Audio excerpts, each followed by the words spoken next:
사람과 사람이 만나면 역사가 만들어지고 사람과 하나님이 만나면 기적이 만들어진다 하는 말이 있습니다. 오늘 이 예배를 통해서 사랑하는 우리 성도님 한 분 한 분이 만나야 할 소중한 그분을 꼭 만나심으로 여러분의 인생에서 오늘이 일대의 터닝 포인트가 되기를 먼저 주의 이름으로 축복을 합니다. 그림 하나 좀 감상하겠습니다. 혹시 저 그림 어디서 보셨나요? 어디선가 보셨을 겁니다. 네, 맞습니다. 퀸즈 성전. 퀸즈 성전 어디? 라비에서 이제 바깥으로 나가려고 중앙문 쪽으로 가다 보면 오른쪽 벽에 저 큰 그림이 붙어 있습니다. 그 란 디치아니라고 하는 화가가 그린 그림인데 저 그림의 제목은 Divine Healing. 우리말로 번역하면 신유라고 번역할 수 있는 그런 제목이 되겠습니다. 오늘 스토리는 바로 저 그림에 나오는 저 여인이 주인공인 그런 스토리가 되겠습니다. 어제 점심에 뭐 먹었는지 혹시 기억나시나요? 잘 안 나시죠? 지난 주일날 설교 내용이 기억나실 리 없을 겁니다.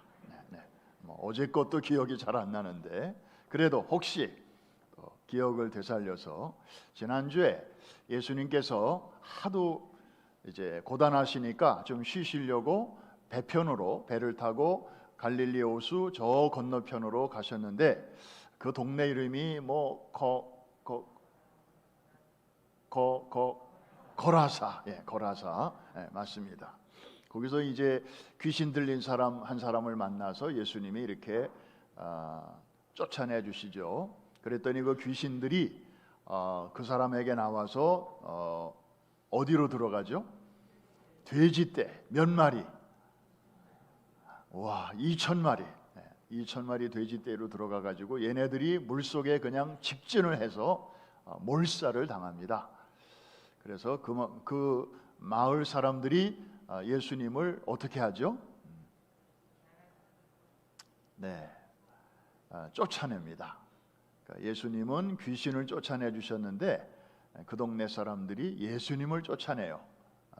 그래서 예수님은 더 계실 수가 없어서 이제 다시 배편으로 이제 이쪽으로 즉 가버나움 쪽으로 건너오셨습니다. 이방인 지역에서 유대인 지역으로 다시 이제 돌아오신 것입니다. 여기는 예수님은 nobody, 이쪽에는 somebody. 주님이 오셨다는 소식이 퍼지자마자 사람들이 또 몰려들기 시작했습니다. 이때 한 여성이 등장합니다. 이 여성은 참 가련한 여인이었습니다. 12년째 앓고 있는 지병이 있었어요. 성경에는 혈루병이라고 나오는데 영어 성경에 bleeding이라고 나오는 거로 봐서 이제 만성적인 그 자궁출혈, 그래서 하혈이 끊이지 않는 그런 참 고통스러운 질병을 12년째 앓고 있었습니다. 일종의 부인병이죠. 구약의 율법에 의하면 이 병은 마치 나병과 똑같이 취급을 당했습니다. 부정한 사람이었습니다. 그래서 다른 사람 곁에 갈 수가 없었습니다. 그래서 가정으로부터 사회로부터 이제 격리를 받을 수밖에 없었습니다. 자, 이것만 해도 절망적인데 아주 정말 더욱 절망적인 것은 뭐냐 하면 성전에 갈 수 없다는 것입니다. 성전에 가는 것마저도 금지되었다는 것입니다. 요즘 말로 말하면 예배드리고 싶어도 그것마저 허락이 안 되는. 여러분, 우리가 답답하면 성전에 뛰어들어가서 또 한바탕 기도하고 하나님께 하소연하고 또 그러면 좀 마음이 이렇게 후련해지기도 하잖아요.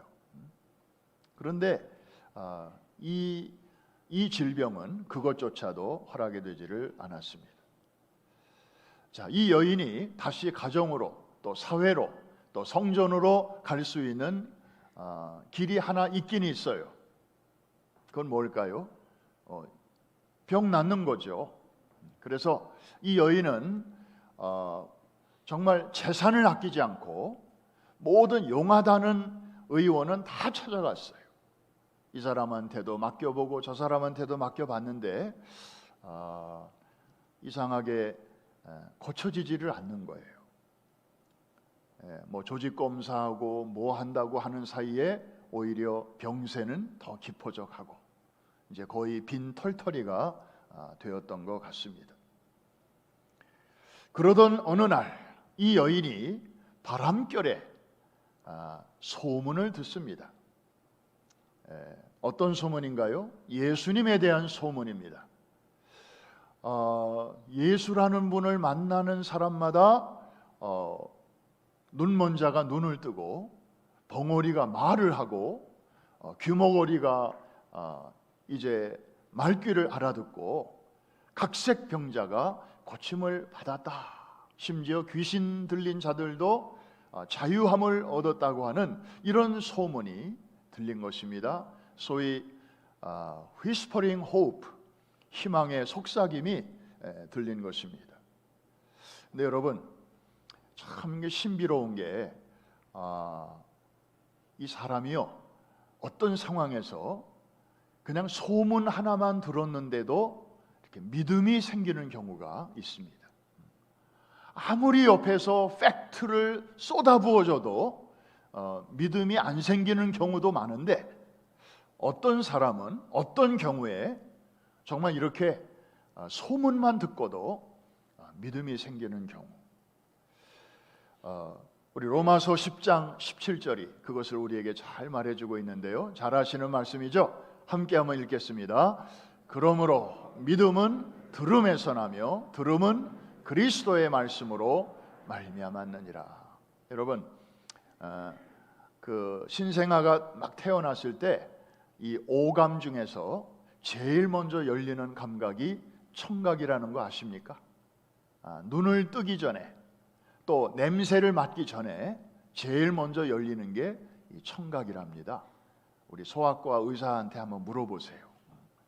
그리고 사람이 죽을 때 맨 마지막에까지 열려 있는 감각이 이 귀라고 합니다. 청각이라고 합니다. 코마, 소위 혼수 상태에 들어갔어도 비록 눈도 못 뜨고 또 냄새도 못 맡고 말도 못 하고 의사들은 이제 가셨다고 가족들에게 빨리 저거 다 띄라고 그렇게 얘기하는 그 순간에도 사실 이 청각은 열려 있어요. 저도 들은 얘기인데요. 어떤 아버지가 이제 의사들이 말할 때 이제 거의 코마 상태니까 식물인간 그리고 회생 가능성이 없으니까 저 양반 뭐 오늘 내일 가겠네. 의사가 이제 자기 혼잣말로 쭝얼거린 거예요. 의사니까 뭐 할 수 있죠. 그런데 이분이 기적적으로 나중에 살아났어요. 그래가지고 의사를 막 야단쳤다는 거예요. 너 나보고 내가 누워 있을 때 너 오늘 내일 뭐 못 넘기겠네 그랬지? 의사를 막 야단쳤다는 거예요. 여러분 이 갓난아이 그리고 이 임종 환자 이 공통점이 뭔지 아십니까? 제일 먼저 열리고 제일 나중에 닫히는 게 이 청각이라고 하는 것. 한 사람이라도 더 복음을 듣고 죽음에서 생명으로 지옥에서 천국으로 옮기시려는 창조주의 깊은 배려라고 하는 사실을 우리는 깨달아야 할 것입니다. 한번 따라해 주시기 바랍니다. 믿음은 들음에서 나며 이 여인에게 이게 딱 맞아 떨어진 거예요. 그 소문만 듣고도 이 여인은 무슨 성경 공부를 했겠습니까? 에클레시아를 다녀왔겠습니까? 예수라는 분을 아직도 만나본 적이 없어요. 그런데 바람결에 들려오는 소문만 듣고도 믿음이 생겼다니까요. 용기를 내어서 이제 주님께 나아갑니다. 그런데 참 이게 쉽지가 않은 거예요. 그 당시 예수님 주변에는 사람들이 잔뜩 있었고요. 그리고 지금 예수님은 어디론가 급히 발걸음을 옮기고 계신 중입니다. 그 가버나움에 가면 지금도 그 회당터가 남아 있어요. 성지순례 가시는 분들은 반드시 거기를 들르시게 되는데 아주 대리석으로 잘 지어놨어요. 그 당시 그 지역에는 시커먼 현무암들이 아주 흔한데 그 회당만큼은 아주 하얀 대리석으로 지었던 거로 봐서 아주 이 가버나움이 그 당시에 문물의 교환이 굉장히 활발했었다. 무역이 성행했었다. 아주 규모가 적지 않은 도시였다라는 것을 알 수 있고 거기에 Town of Jesus, 예수 그리스도의 동네다. 그런 편말이 마을 입구에 붙여져 있습니다. 거기가 예수님의 미션 센터였거든요. 왕래가 잦은 곳에서 예수님은 복음을 전하셨고 예수님이 그 회당에 들어가셔서 말씀을 전하시기도 했죠. 그런데 그 회당에는 회당장이 3명인가 5명인가가 있었는데 그 중에 한 사람의 딸이 죽어가고 있어서 이 회당장이 예수님께 달려와서 예수님, 저희 집에 급히 신방 좀 와주십시오. 예수님이 우리 딸아이의 몸에 손을 대시면 그 아이가 일어날 것입니다. 그 말을 들은 예수님이 이제 그 집을 지금 방문하러 가시는 길이었어요. 바쁘셨어요. 사람들이 너무 예수님 주변에 많이 에워싸고 있었어요. 쉬운 일이 아니었지만 이 여인은 포기하지 않았습니다. 결사적으로 사람들 사이를 헤집고 나아가기를 시작합니다. 그리고 마침내 주님의 옷자락을 붙잡습니다.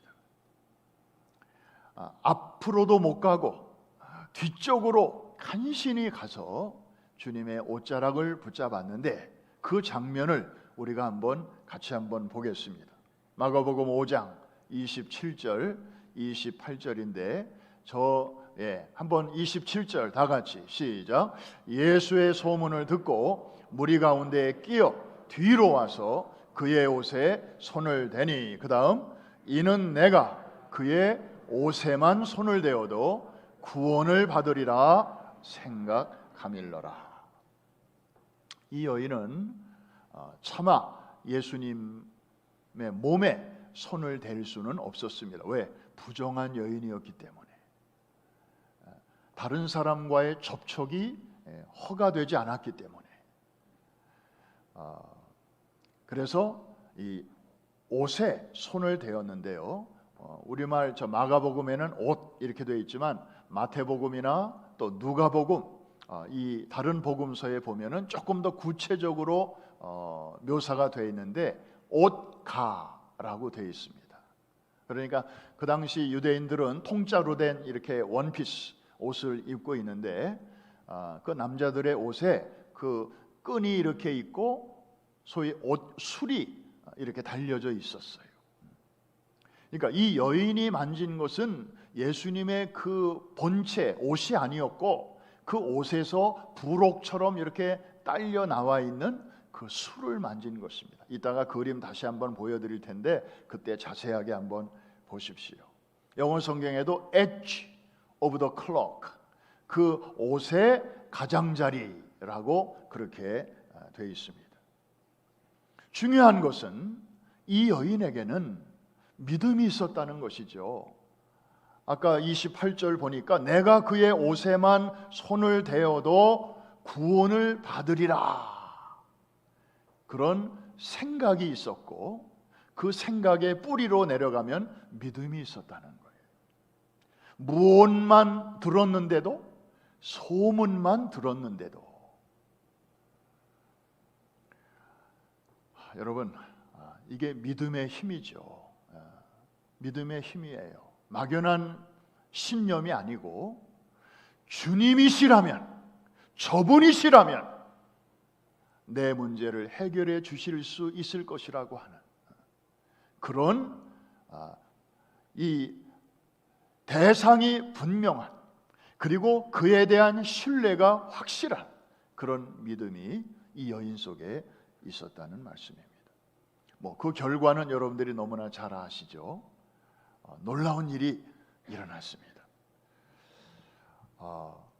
예수님이 먼저 알아차리셨습니다. 당신에게서 능력이 빠져나간 것을 아시고 물으셨어요. 누가 내 몸에 손을 댔냐? 누구야? 하고 물으셨어요. 아마 사방을 둘러보면서 물으셨을 것입니다. 물론 이 질문은 예수님이 누군지 몰라서 물으시는 질문은 아니었습니다. 알고 계셨죠. 그러나 이 질문을 하신 의도는 이런 것입니다. 지금까지 이 여인이 부정한 질병을 안고 있기 때문에 사람들에게 드러내지 못하고 감추어진 삶을 살고 있었는데, 이제 믿음으로 고침을 받았으니 그 음지에서 나와서 양지에서 이제는 떳떳하게 가족과 함께 또 사회 안에서 이렇게 살아갈 수 있도록 이제 기회를 주시기 위함이었습니다. 그런데 제자들은 예수님의 이 깊은 뜻을 아직 모르고 있었습니다. 그냥 누가 내 몸에 손을 댔냐 이렇게 물으시니까 그냥 액면 그대로 그 질문을 이제 이해하려고 한 것이죠. 베드로가 이렇게 대답합니다. 아니 예수님, 그걸 질문이라고 하십니까? 지금 이렇게 사람이 많은데요, 누가 예수님의 몸에 손을 댔는지 어떻게 압니까? 보십시오. 지금 이 순간에도 막 사람들이 밀치면서 예수님에게 이렇게 옷이 스치고, 그리고 때로는 몸이 이렇게 부대끼는데 저 많은 사람 중에 우리가 어떻게 알겠습니까? 여러분, 여기서 한 가지 우리가 붙들어야 할 것이 있습니다. 맞아요. 이 여인은 겨우 옷을 만졌을 뿐이에요. 그것도 옷의 옷술을 만졌을 뿐이에요. 사실 옷을 입고 있는 주님에게는 잘 전달도 안 될 거예요. 그 느낌이. 오히려 다른 사람들은 더 주님을 강하게 접촉했습니다. 떠밀려서. 심지어 어떤 사람은 몸과 몸이 마치 지하철 안에서 막 이렇게 휩쓸리다 보면 옆 사람과 막 본의 아니게 몸이 막 이렇게 부딪히잖아요. 그런 것처럼 더 강하게 주님을 접촉한 사람들도 얼마든지 있었어요. 그러나 nothing happened to them. 그들에게는 아무 일도 일어나지 않았습니다.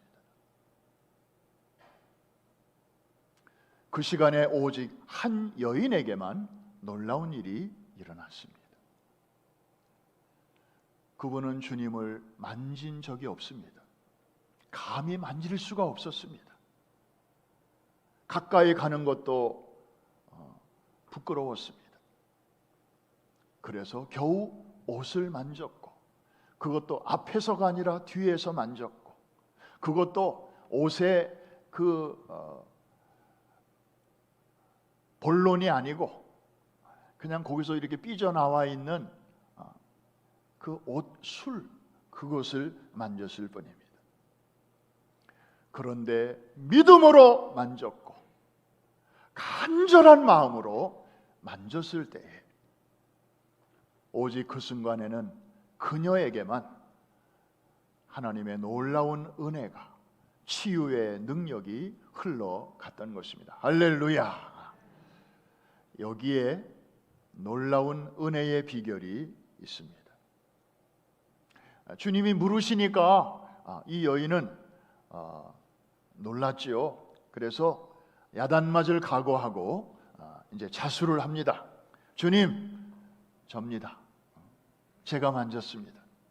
제가 부정한 여인으로서 감히 주님의 옷자락에 손을 대었습니다. 책망받을 것을 각오하고 그렇게 고백하였을 때 주님은 그 여인의 믿음을 아주 귀하게 보셨습니다. 그리고 이렇게 말씀하십니다. 우리 5장 34절인데요. 우리 같이 한번 읽겠습니다. 시작. 예수께서 이르시되 딸아 내 믿음이 너를 구원하였으니 평안히 가라. 내 병에서 놓여 건강할지어다. 아멘입니까? 이 여인의 인생에서 터닝 포인트가 만들어지는 그런 순간이었습니다. 사랑하는 성도 여러분, 오늘 이 예배가 끝나기 전에 여러분에게도 저 은총이 임하게 되기를 주의 이름으로 축복합니다. 다시 아까 보셨던 그림으로 한번 돌아가 보겠습니다. 제가 그림을 가리고 있네요. 혹시 저 때문에 잘 안 보이시는 분들은 좀 이렇게 움직이셔도 좋습니다. 자, 잘 보시면 맨 앞에 얼굴이 안 보이는 남자분은 예수님이신 것 같고요, 그죠? 네, 예수님이시고, 그리고 이제 바닥에 엎드린 저 여인은 오늘 스토리에 나오는 그 주인공 12해 혈루증을 앓고 있었던 그 여인이고, 그 배경에 세 사람이 보이죠. 여러분, 그림을 그려보신 분은 아실 거예요. 이 화가의 입장에서는 저 하얀 캔버스에다가 뭘 그릴 것인가에 대한 그런 그 생각이 반드시 있습니다. 생각 없이 아무거나 집어넣는 사람은 없죠. 풀 한 폭이, 또 돌 하나도, 또 하늘 색깔도, 구름 모양도 다 나름대로 화가의 의도가 거기 들어가 있는 것이죠. 하물며 거기에 등장하는 사람, 얼굴, 표정, 동작, 들고 있는 물건, 이런 것들은 아무 의미가 없이 집어넣지는 않을 것입니다. 자, 저 여인의 뒤에 또 다른 여인이 보이십니까? 그 여인 앞에는 남편으로 보이는 다른 남자가 있고요. 그리고 여인의 그 앞쪽에는 아들로 보이는 아이 하나가 보이실 것입니다. 어떻게 보면 참 단란한 가정이에요. 엄마의 표정도 이렇게 아주 사랑스러운 얼굴로 아들을 이렇게 바라보고 있고, 저 아들은 저 땅에 엎드린 여인을 응시하고 있는데 굉장히 이렇게 안타까운 표정으로 저 아주머니를 바라보고 있습니다. 어떻게 보면 저 아이의 엄마는 그 아들을 향해서 손을 뻗치고 있는데 마치 이렇게 말하는 것 같지 않습니까? 아들아, 저 여자는 부정한 여자란다. 저기 가까이 가면 안 돼. 더 이상 가까이 가지 마. 빨리 이쪽으로 와. 내 손 잡아. 하는 그런 그 자식을 향한 애틋한 그 하나의 보호 그 모성이라고 할까? 그것이 작동하고 있는 것처럼 보입니다. 정확한 건 모르겠지만, 그리고 저 단란한 가정을 보면 다 손에 하나씩은 뭔가 다 들고 있어요. 아이도 엄마도 물동이를 하나씩 들고 있죠. 저 문화권 속에서 물동이라고 하는 것은 굉장히 중요한 것입니다. 그리고 그 앞에 있는 아빠처럼 보이는, 남편처럼 보이는 남자는 지팡이 같은 것을 이렇게 손에 들고 있죠. 예수님의 발과 발 사이로 약간 보이죠. 뭔가 의지할 것이 하나씩은 다 있습니다. 그런데 저 여인에게만 아무것도 없습니다.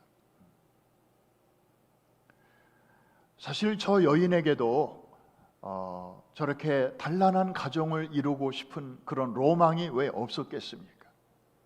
여러분 생각해 보세요. 저 여인은 12년째 이 블리딩, 혈우병을 앓고 있습니다.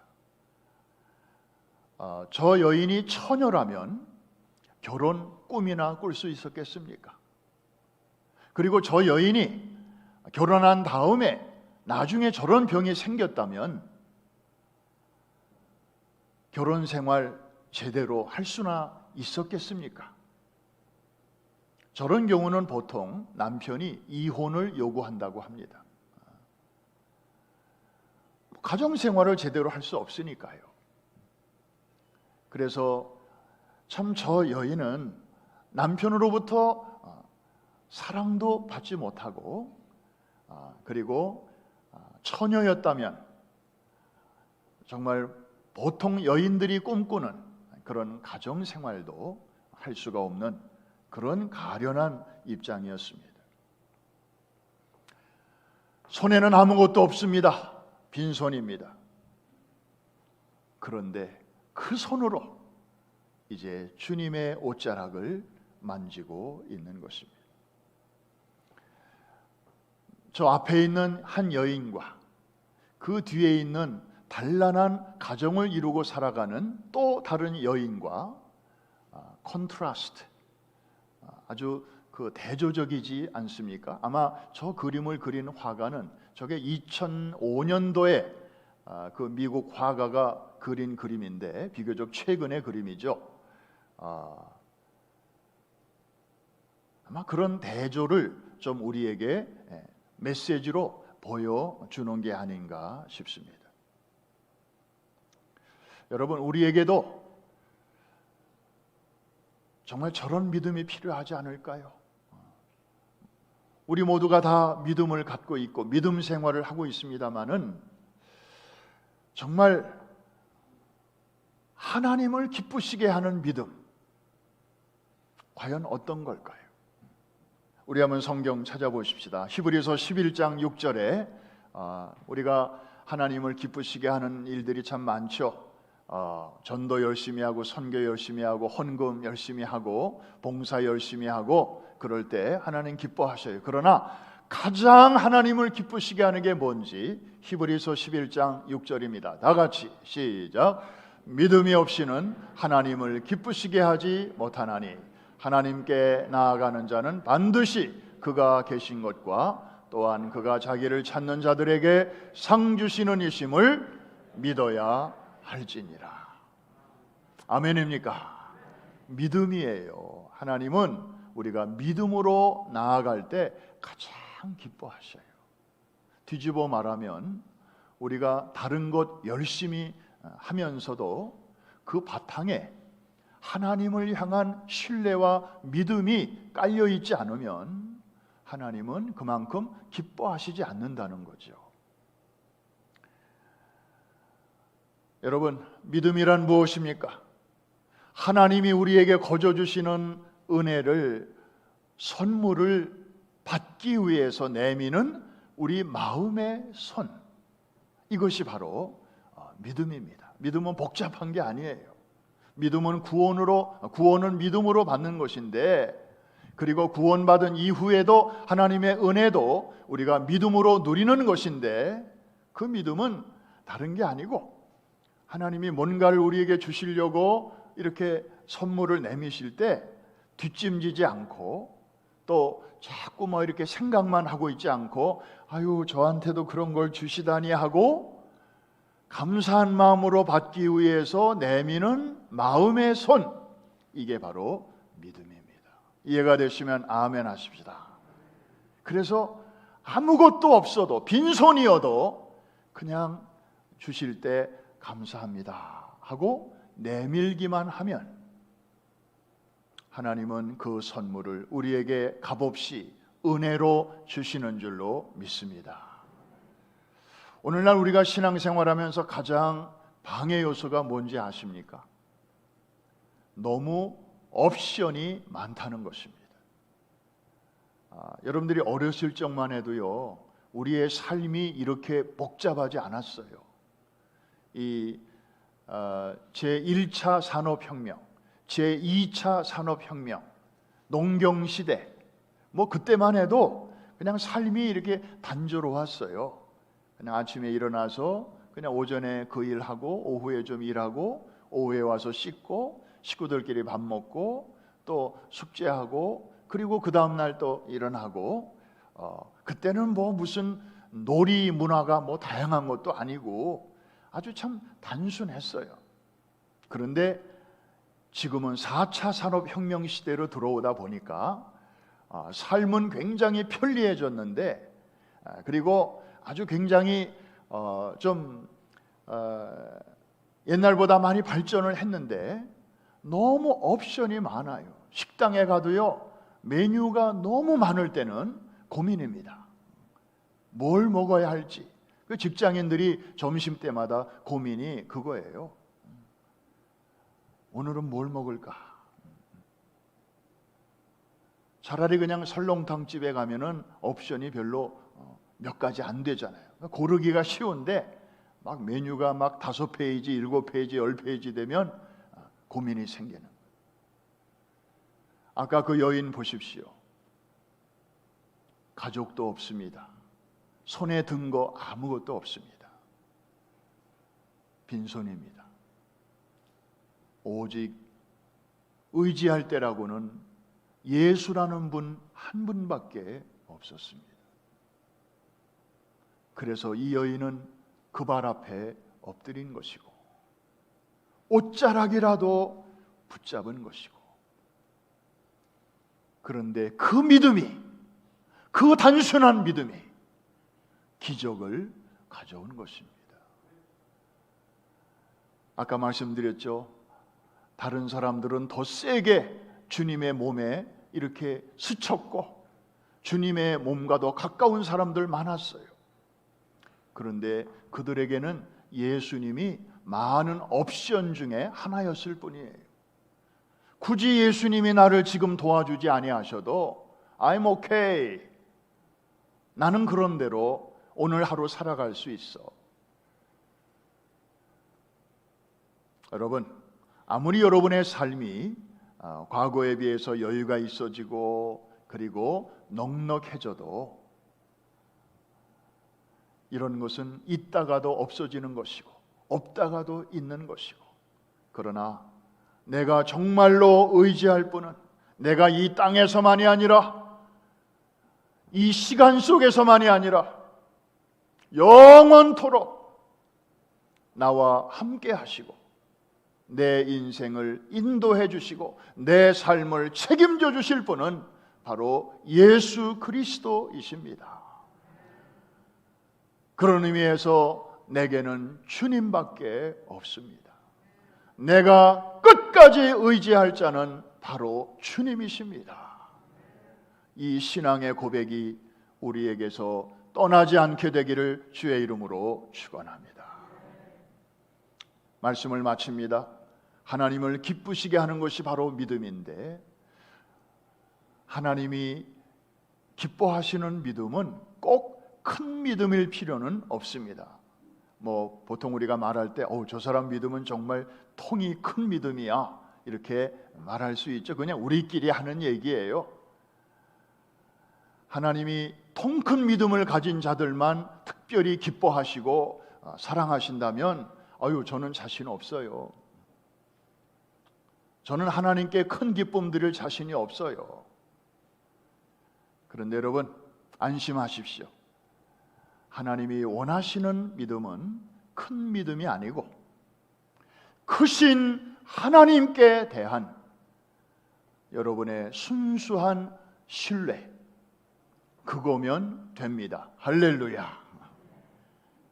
광대하신 하나님, 우리를 결코 실망시키지 아니하시는 그 신실하신 그분에 대한 신뢰, 그거면 우리 하나님은 여러분의 믿음을 기뻐하십니다. 우리 모두가 이런 믿음의 주인공들이 되시기를 주의 이름으로 축복합니다. 오늘 말씀을 마치면서 우리 찬양을 한 곡 같이 한번 부르실 텐데, 이 곡은 아마 많은 분들이 처음 대하시는 분들이 참 많으실 것입니다. 그런데 그 가사가 이제 오늘 이 스토리의 여주인공, 이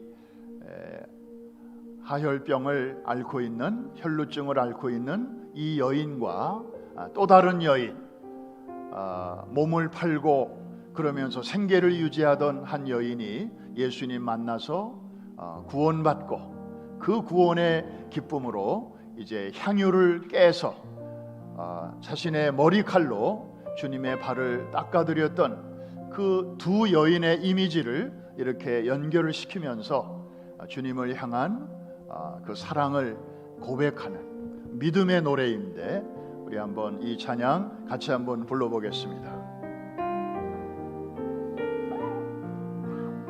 주발 앞에 무릎 꿇고 그 사랑에 나 안기네. 어떤 말도 그 어떤 소리도 그 말 앞에서 잠잠해지네.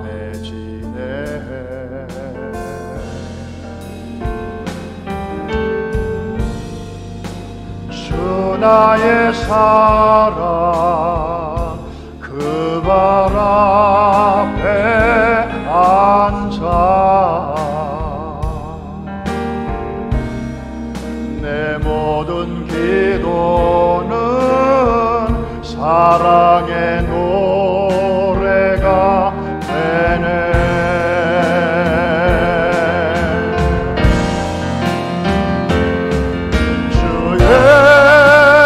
사랑 만지며 주의 두 발을 씻기며 주님 그 발에 입 맞추며 나의 왕관을 놓으리.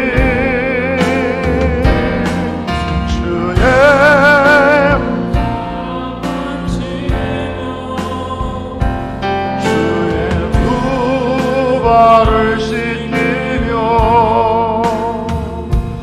주님 그 발에 입 맞추며 나의 왕관을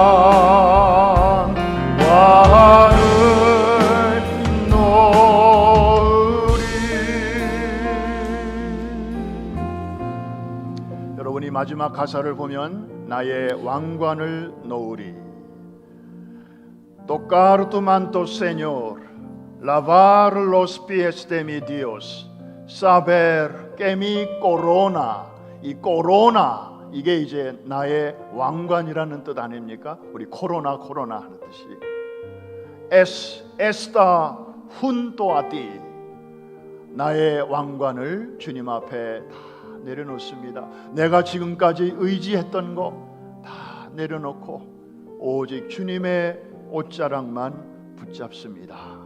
이런 고백인데, 우리 다 자리에서 한번 일어나셔서 이 찬양 다시 한번 부르실 때 여러분의 아픈 곳에 손을 얹으시고, 또 혹시나 깊은 근심과 염려와 씨름하고 있는 분들은 가슴에 손을 자유롭게 얹으시고 찬양 부를 때 성령께서 여러분의 삶을 터치해 주실 것인데, 우리 기도하는 마음으로 믿음으로 우리가 이 찬양 다시 한번 부르겠습니다. 주발 앞에 무릎 꿇고 그 사랑에 나 안기네. 어떤 말도 그 어떤 소리도 말 앞에서 잠잠해지네.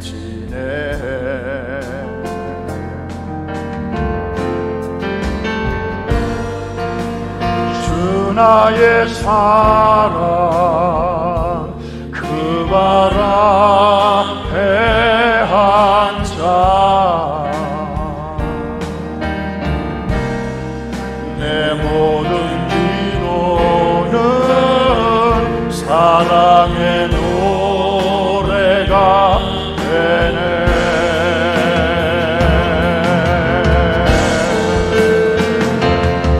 주의 옷자락 만지며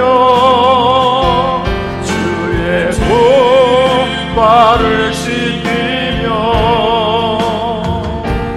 주님 그 발에 입 맞추며 나의 왕관을 놓으리. 아멘. 주의 옷자락 만지며 주의 손발을 씻기며 주님 그 발에 입 맞추며 나의 왕관을 놓으리. 오른손을 높이 들고 주의 옷자락 만지며